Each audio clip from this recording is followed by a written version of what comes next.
Ecclésiaste. Chapitre 5. Prends garde à ton pied, lorsque tu entres dans la maison de Dieu, approche-toi pour écouter, plutôt que pour offrir le sacrifice des insensés, car ils ne savent pas qu'ils font mal. Ne te presse pas d'ouvrir la bouche, et que ton cœur ne se hâte pas d'exprimer une parole devant Dieu, car Dieu est au ciel, et toi sur la terre, que tes paroles soient donc peu nombreuses.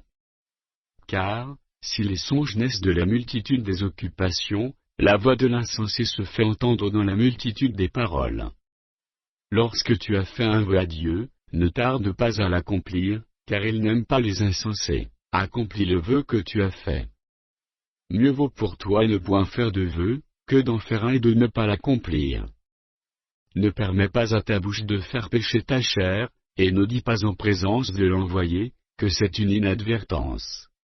Pourquoi Dieu s'irriterait-il de tes paroles, et détruirait-il l'ouvrage de tes mains?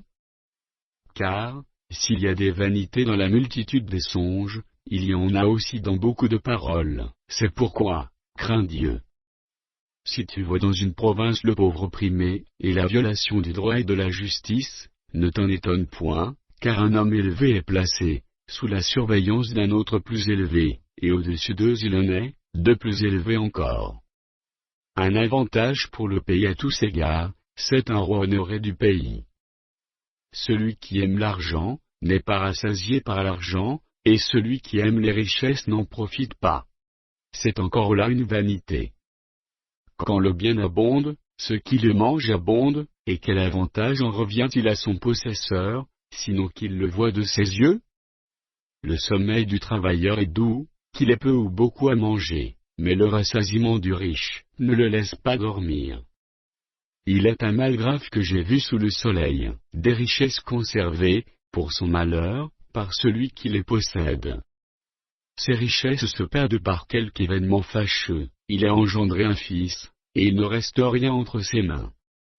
Comme il est sorti du ventre de sa mère, il s'en se retourne nu ainsi qu'il était venu, et pour son travail n'emporte rien qu'il puisse prendre dans sa main.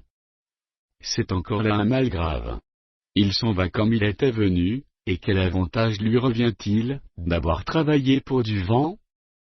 De plus, toute sa vie il mange dans les ténèbres, et il a beaucoup de chagrin, de maux et d'irritation.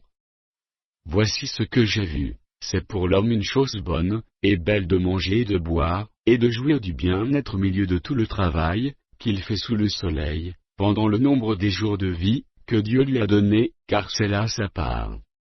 Mais, si Dieu a donné à un homme des richesses et des biens, s'il l'a rendu maître d'en manger, d'en prendre sa part, et de se réjouir au milieu de son travail, c'est là un don de Dieu.